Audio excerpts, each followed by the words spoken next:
All right, everybody, it's coming down to the wire, I think, in this game. It's overtime. Michigan, number 6 in the nation, 1-0, versus Wake Forest, 2-0. It's 85-84 now as Elliot Cadeau makes his first free throw. If he would have just made some of them a little sooner, we wouldn't have got to this point. The whole Michigan team sucked in free throws in this one as he misses there. And Wake Forest gets the rebound. How's this going to end? 8 seconds left. Michigan's up 1. They call a timeout. Wow. So they're going to get about 7 seconds to get a shot off, Wake Forest that is, to beat Michigan here in Detroit in the Wolverine Deacon Challenge. Happy Veterans Day to all of you out there. Thank you to all of you so that keeping us all safe, allowing the game of basketball to be played here in the United States so I can witness this game. Nothing gets the heart going like a game down to the wire in college basketball, except for all the stupid timeouts and stoppages of the play towards the end of the game, of course. But hey, that is what it is. Both teams are in the bonus, so you can't just go ahead and foul anybody. This is coming down to the wire. I'm going to give you a game recap. I have copious notes here.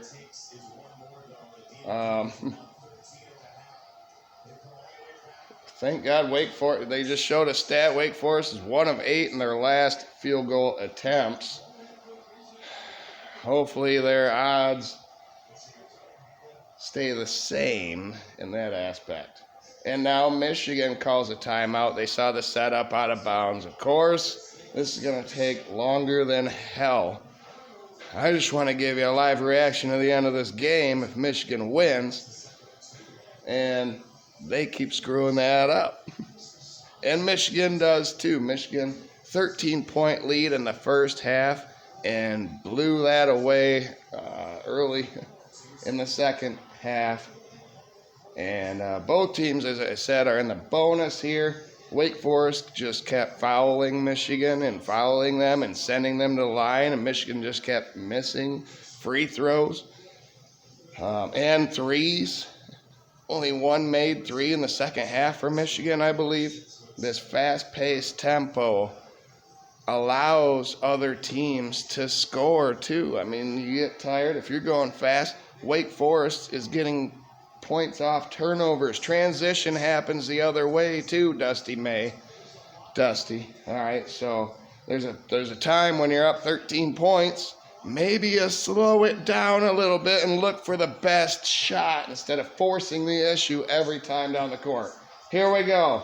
He throws it up, and Michigan wins the game! Michigan wins this game in Detroit! Whoa! Adai-Mara, all these guards, they don't know what to do. They're going and they're driving there at the last play, and they have to throw it way up in the air to get over Mara's fingertips, and it's not an accurate shot if you have to do that. Wow, Michigan, a gutsy win here, and they are feeling it. Man, what a game. Wake Forest, their first loss of the season at the hands of Michigan. Adai-Mara, holy crap, is he a game changer, the 7'3" center. He is a beast. I cannot believe that Michigan won this game because they choked. They kept choking, and then they were down. They were down in this game in the second half. They came all the way back. And then we went to overtime, of course. And wow, a 1-point victory, 85-84, as Michigan was missing free throws all the way down the stretch. I thought, man, we probably deserve to lose this game. Officiating, I'll go through it. There was some crazy stuff on both sides, but I think overall a fair game. I might not be saying that if Michigan lost, but hey, I really do think, probably it was a fairly caught game, physical game, a lot of fouls. Both teams were in the double bonus into overtime, into late in the second half. They don't have periods, but like after 10 minutes, basically both teams were in the bonus in the second half. So 30 minutes in out of the 40-minute game. 2-0. Dusty, you're gonna give me a heart attack. Let's go through this game, shall we? Sit down here. Get my cat out of the way. She heard my voice and she wanted to come say hi. You don't gotta go. I was gonna bring you over here. She's all pissy now. Man.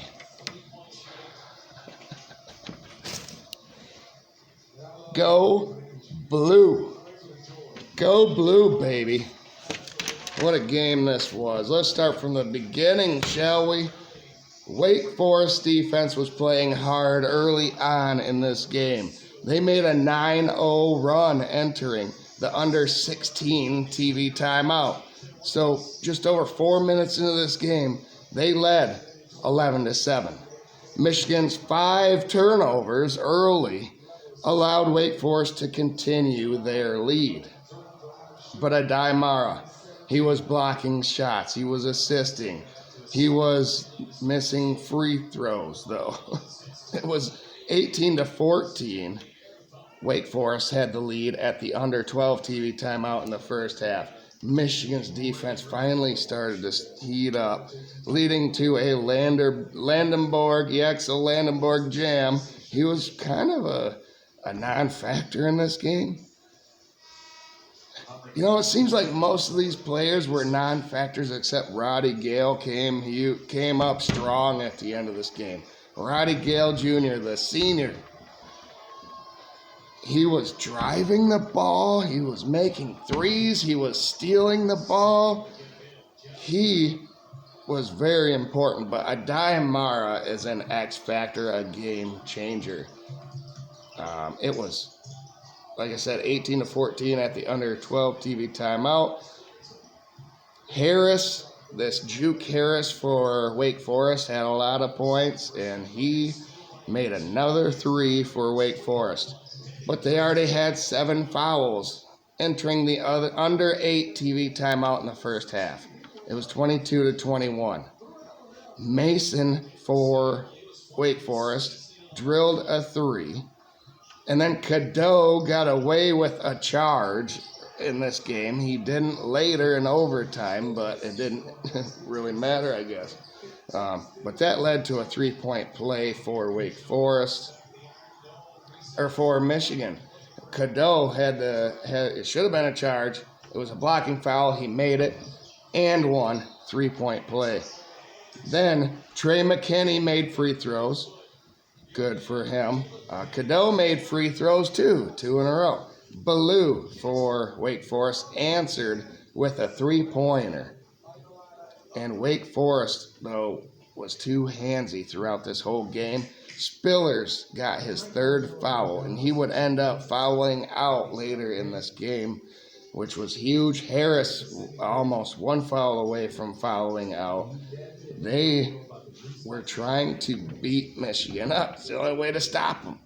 It really is the only way. So Michigan led 32-26 at the under 4 TV timeout.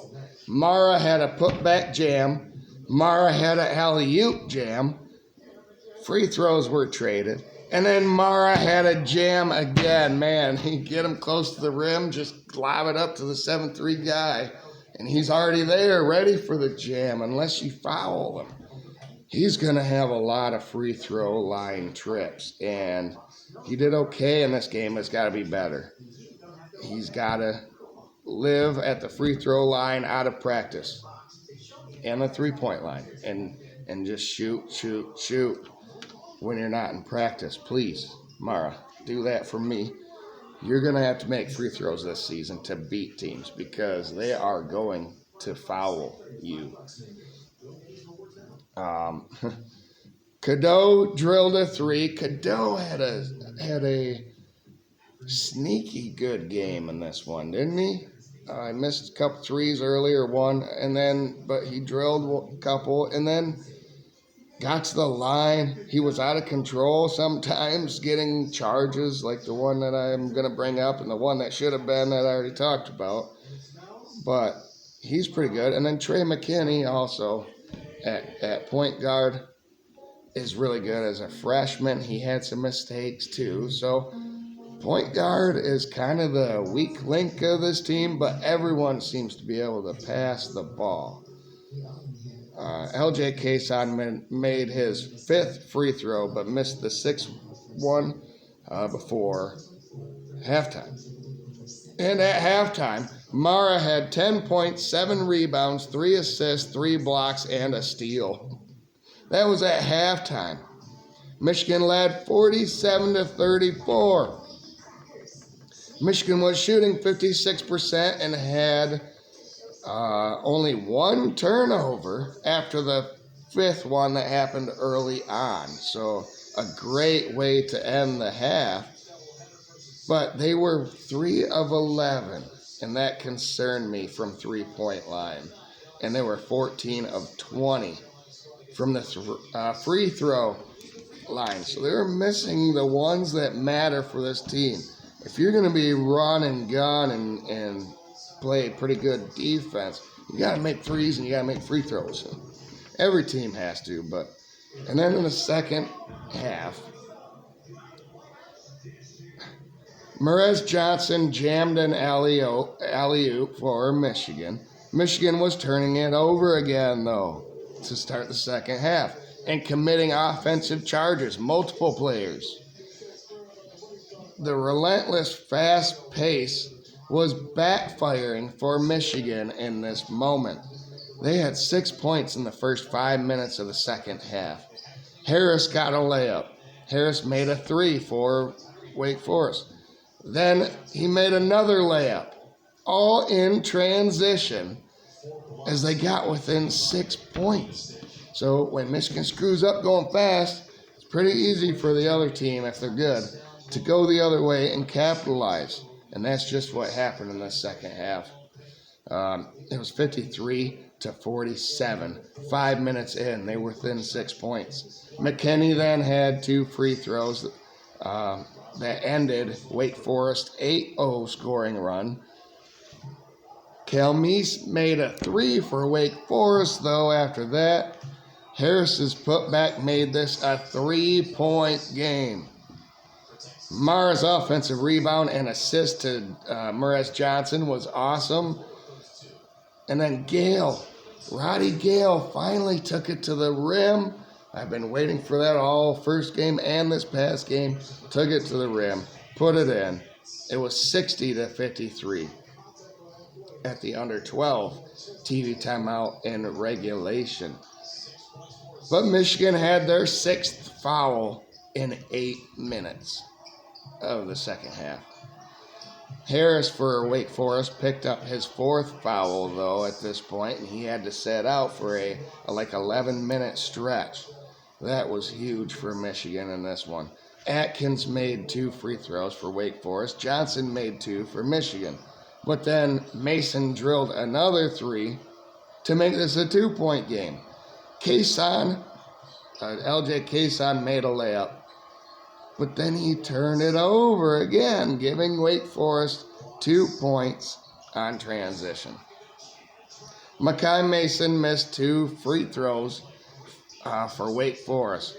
Huge. That was huge. Of course, in a 1-point overtime game, Michigan was missing free throws, but Wake Forest missed some too.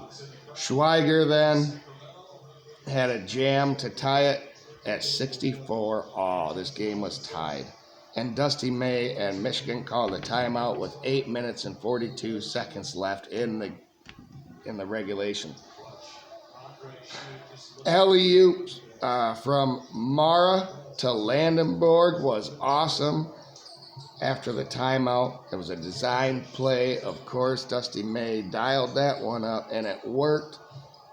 But Calmise made a jumper and one for Wake Forest to take the lead. Mara had a jam, and Wake Forest had a turnover at the under 8 TV timeout. Michigan had a 1-point lead. Johnson missed the 1-and-1 on the first free throw. Missed free throws. Story of this game. Miles Coven made a jam for a 2-point lead for. Oh, he made a jam and one. Yes, that was a great play. I believe Mara was out. The differential, the scoring differential when Mara is in for Michigan and when he is out was astronomical at times during this game. Plus 16 when he was in, Michigan was. When he was out, not so much.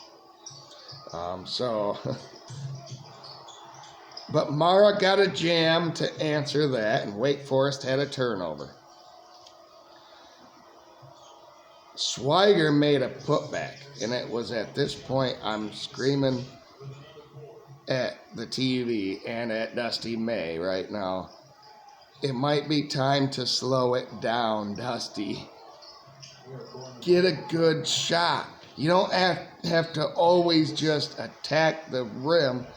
If they know that, they're going to get defensive rebounds. Our guys, when it misses, it bounces out, and we have 4 guys at the rim. Just dial up a good shot, get a good play like you did out of the timeout. I don't understand it. Johnson, there we go. And then Kelmies made 2 free throws for Wake Forest, and it was another 7-0 run for them. Their 3rd in this game. Mara had a putback jam, thank God, at this moment.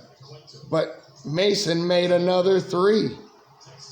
Gale made 1 of 2 free throws, and it was 77-71. Wake Forest had the 6-point lead with 3:44 left. And Mara was at the line, and we needed to make both of these ones. And the 7'3" guy made both free throws. Spillers was followed out with 2:41 left. Michigan needed to make free throws again, and Elliot Cadeau only made 1 of 2. But Roddy Gill got the steal. And that eventually led to him making Michigan's first 3-point make of the second half. And the game was tied just like that, 77-all, with 1:44 left in this game. And Wake Forest had to call a timeout.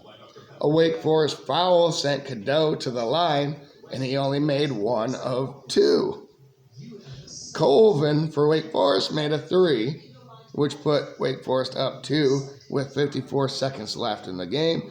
Cadeau made a layup to tie the game, and it went to overtime, 80-80.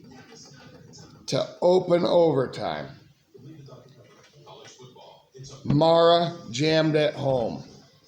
But then Colvin made 1 too. And then Gale's nice pump fake led to his mid-range jumper that he made. Johnson got a block.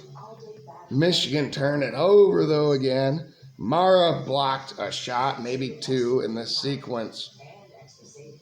But Schweiger made a turnaround J, and it was tied again at 84 with 1:26 left in overtime. A cheap foul put Mason on the line for Wake Forest. He missed both of them. The ball does not lie. That's what I was saying. That was a cheap foul, wasn't it, that put Mason on the line? They were playing hard, no fouls there at the end until that one? Come on. Ball don't lie, fuckers. Cadeau then was out of control on a drive, and it was a charge. That was a good call. And then that's when I came on with you guys watching it live, the end of it. And Michigan made the bucket, stopped the bucket for Wake Forest. Mara, hands up. You can't get over him. You can't get over him. And Michigan won this game by 1 point. Let's go. Superman style. Michigan survives this one. What do you think about the style of play that Michigan has? It's subject to bad defense. It's like in football. Anytime you go fast and score a lot of points, you're giving the other team more possessions too. And if you're not scoring like you should be offensively, you're going quick and not scoring, that can turn into a problem, a la Ohio State versus Michigan in football. In basketball, it's kind of the same thing. If you're going to go fast-paced tempo, you got to make shots. And if you're getting fouled, you got to make your damn free throws. Is this the way we want it to be all season for Michigan? Let me know in the comments below. But this one was exciting. It was a great win. Hats off to Wake Forest for the performance that they had. Great game. But go blue, baby. Have a great night, everybody. Happy Veterans Day, like I said. And go blue.